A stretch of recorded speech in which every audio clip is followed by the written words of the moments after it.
नमस्कार भाई। तो आज मैं आपको कुछ बताने जा रहा हूँ। फिज़िक्स का कुछ टॉपिक्स है, जैसा कि आप स्क्रीन पर देख रहे हैं। ये टॉपिक है प्रावर्तन और अपवर्तन का। प्रावर्तन और अपवर्तन का रिफ्लेक्शन एंड रिफ्रैक्शन का है। ठीक है। तो ये फिज़िक्स का टॉपिक है और बहुत ही नॉर्मल टॉपिक है। जैसे कि आप देख रहे हैं ना कि यहाँ पे लिखा हुआ है कुछ सामान्य पदार्थों का अपवर्तनांक। रिफ्रैक्शन में ये पार्ट आता है। अपवर्तनांक जो आता है वो अपवर्तन में आता है, परावर्तन में नहीं आता है। अपवर्तन का ये पार्ट है अपवर्तनांक।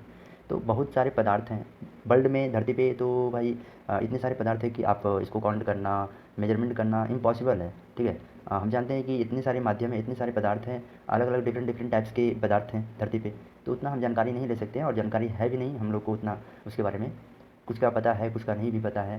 ठीक है ना। तो हम लोग को कम से कम, और जो एग्ज़ाम पॉइंट ऑफ व्यू से आने वाला है, एग्ज़ाम में आने वाला लाइक है क्वेश्चन, उस पे हम लोग चर्चा करेंगे। ऐसा नहीं कि बहुत सारे टॉपिक्स को पढ़ लें और आने वाला है कुछ भी नहीं। तो पढ़ लेने से कुछ नहीं होता है, एग्ज़ाम के पॉइंट ऑफ व्यू से पढ़ना है। तो यहाँ जो आपका दिख रहा है ना, 2 कॉलम दिख रहा है। एक में लिखा हुआ है पदार्थ या माध्यम बोल लीजिए, एक ही बात है। दूसरा है अपवर्तनांक, यानी अलग अलग पदार्थ दिया हुआ है। 14 क्वेश्चन है आपका, 14 पॉइंट है। अलग अलग पदार्थ दिया हुआ है, अलग अलग माध्यम दिया हुआ है, और उस माध्यम का, उस पदार्थ का अपवर्तनांक आपको जानकारी रखना है। क्योंकि क्वेश्चन आता है यहाँ से, ज़रूर आएगा। 1 क्वेश्चन 2 क्वेश्चन ज़रूर आएगा, इससे ज़रूर आएगा। और आगे आने वाले एग्ज़ाम्स में, हर एग्ज़ाम्स में आपको मिलेंगे।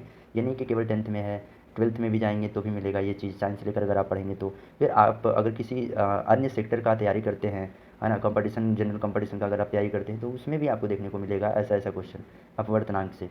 तो आपको आज वायु या निर्वात के संबंध में अलग अलग पदार्थों का, माध्यमों का अपवर्तनांक बताने जा रहे हैं। तो सबसे पहले हम ज़्यादा समय ना लेकर के आपको तैयारी पे फोकस करते हैं। तो पहला देखते हैं। फर्स्ट है आपका वायु। ये जो वायु है, वायु का अपवर्तनांक जो होता है, वायु का अपवर्तनांक होता है 1.0003।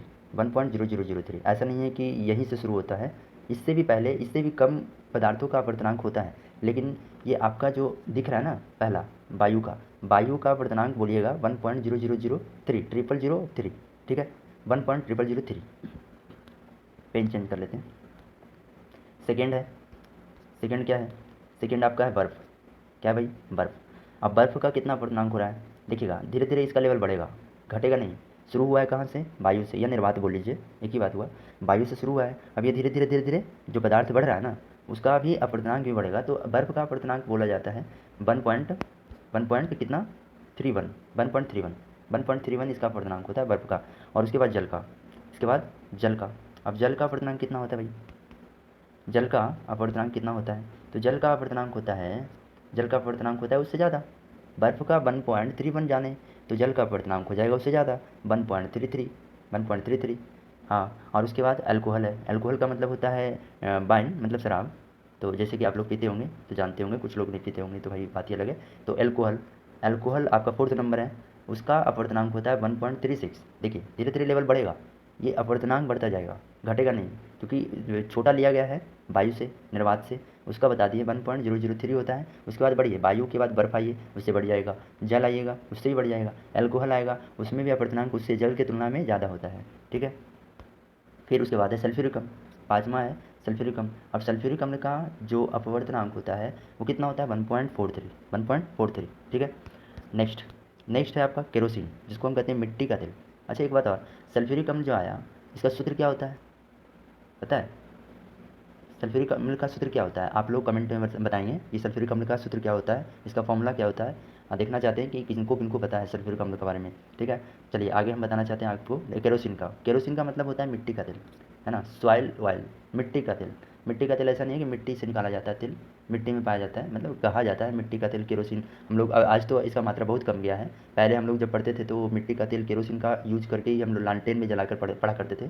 तो इसका जो अपवर्तनांक होता है भाई, इसका जो अपवर्तनांक होता है 1.44। 1.43 सल्फ्यूरिक अम्ल का, और केरोसिन का 1.44। ठीक है। उसके बाद क्या होगा? उसके बाद तारपीन का तेल। तारपीन का तेल, अब ये 7 नंबर तारपीन का तेल है। इसका जो अपवर्तनांक होता है केरोसिन की तुलना में ज़्यादा होता है। तो इसका जो होगा कितना होगा? इसका जो होगा कितना होगा? 1.47। 1.47, हाँ 1.47। इसका जो अपवर्तनांक होता है तारपीन का तेल का 1.47 होता है। चलिए नेक्स्ट, आगे का क्वेश्चन देखते हैं। आगे है 8 नंबर बेंजीन। बेंजीन, ये बेंजीन का जो सूत्र है ये भी बताया हुआ है। जो बच्चे हमसे पढ़ रहे हैं, हमारे क्लास में आ रहे हैं, उनको पता होगा। और जो देख रहे हैं उनको भी शायद पता होगा, तो जिनको मालूम है वो बेंजीन का सूत्र कमेंट में बताएंगे कि क्या होता है। उससे आपका मेंटेलिटी पता चलेगा। हम देखेंगे आपके कमेंट को पढ़ेंगे तो पता चलेगा कि भाई आप अच्छे खासे आपको नॉलेज है, जानकारी है। और जो पूछ रहे हैं ना, ये सब क्वेश्चन आने वाले भी है। ऐसा नहीं है जैसे सल्फ्यूरिक अम्ल का हमने पूछा, बेंजीन का सूत्र पूछा, तो शायद ये आते हैं फॉर्मूला में दे देता है। ठीक है, तो चलिए देखते हैं। बेंजीन का अपवर्तनांक जो होता है 1.50 होता है। इसको 1.5 भी बोल सकते हैं क्योंकि लास्ट में जीरो का कोई वैल्यू नहीं रह जाता है, तो 1.5 भी बोलते हैं। बेंजीन का जो अपवर्तनांक है भाई 1.5 या 1.50 बोल लीजिएगा। ठीक है, नेक्स्ट आगे क्राउन कांच। क्राउन कांच का अपवर्तनांक होता है, क्राउन कांच का अपवर्तनांक होता है, क्राउन कांच का कितना होता है 1.52, 1.52, हाँ 1.52 होता है। फिर उसके बाद कार्बन डाइसल्फाइड का, कार्बन डाइसल्फाइड का क्या होता है, कार्बन डाइसल्फाइड का जो अपवर्तनांक होता है वो कितना होता है मेरे भाई, कितना होता है 1.63, हाँ सही सुना आपने 1.63, 1.63 होता है कार्बन डाइसल्फाइड का अपवर्तनांक। ठीक है, नेक्स्ट नेक्स्ट जो है आपका सघन फ्लिंट कांच, सघन फ्लिंट कांच, इसका जो अपवर्तनांक है 1.65 है। क्या है 1.65। ठीक है, नेक्स्ट नेक्स्ट आपका है रूबी, जिसको माणिक्य कहा जाता है। रूबी ये भी एक प्रकार का पदार्थ है। ठीक है ना, ये पदार्थ है, अलग अलग पदार्थ हैं, सब देख रहे हैं ना, अलग अलग पदार्थ आ रहा है। इसका जो अपवर्तनांक होता है 1 क्या होता है 71, 1.71, हाँ 1.71। नेक्स्ट है नीलम। नीलम एक लड़की का भी नाम होता है, ऐसा नहीं सोचिएगा कि वो लड़की है और वो लड़की का अपवर्तनांक किसी व्यक्ति का अपवर्तनांक नहीं होता है। ठीक है, हाँ तो नीलम एक पदार्थ वाला नीलम है और उसका जो अपवर्तनांक होता है भाई मेरे कितना होते हैं 1.77। ठीक है, ठीक है 1.77 नीलम का अपवर्तनांक होता है 1.77। ठीक, नेक्स्ट और लास्ट क्वेश्चन है आपका हीरा। ये नहीं सोचिएगा कि लास्ट हो गया, अब आपको हम बताएंगे कि कौन कौन याद करना है। हीरा का जो अपवर्तनांक है, हीरा का अपवर्तनांक होता है 2.42। और इतना ही नहीं होता है मेरे भाई, पदार्थ तो अभी बताएं शुरू में ही कि बहुत सारे हैं, कितने बता सकते हैं आपको हम, है ना, ये बहुत सारे पदार्थ हैं। तो आपको बस याद रखना है हीरा, तो हीरा का अपवर्तनांक 2.42, और ये तो बहुत ही इंपॉर्टेंट है। ये जो है ना हीरा का बहुत इंपॉर्टेंट है, 2.42 अपवर्तनांक होता है हीरा का। ठीक है, और अगर हम देखें, अगर हम अपवर्तनांक का अगर हम आपको फार्मूला बताएं, क्या बताएं कि अपवर्तनांक का फार्मूला अगर बताएं तो बता ही देते हैं क्या होता है जो। चलिए ठीक है, बता देते हैं कि क्या होता है अपवर्तनांक का फार्मूला, देख ही लीजिए। अपवर्तनांक थोड़ा लिखने में प्रॉब्लम होता है इस पर, तो अपवर्तनांक बराबर होता है वायु में जो निर्वात, या बोलिए या वायु बोल लीजिए, हाँ वायु में प्रकाश की चाल बटा माध्यम में प्रकाश की चाल, वायु में प्रकाश की चाल और बटा माध्यम में प्रकाश की चाल, माध्यम में प्रकाश की चाल होता है। ठीक है, आप समझ जाएंगे, हम बता दिए ना, बोल दिए, आपको समझ में आ जाना चाहिए।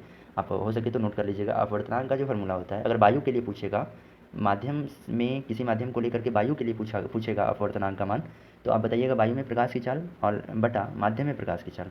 और एक इसका होता है निर्वात के लिए, अगर कोई दूसरे माध्यम लेकर के निर्वात में पूछेगा तो निर्वात में प्रकाश की चाल बटा माध्यम में प्रकाश की चाल। ठीक है, ये होता है आपका अपवर्तनांक का फॉर्मूला। ठीक है, अब चलते हैं कि क्या क्या आपको याद करना है, मेन टॉपिक क्या है इसमें, याद करने लायक क्या है। तो आप बस जिस पे हम रेड कलर का पेन लगाएंगे वो आपको देखना होगा। पहला तो आपका हो जाएगा बर्फ़, मैं सॉरी वायु, सेकेंड हो जाएगा बर्फ़। ठीक है, ये दोनों तो ज़रूरी है।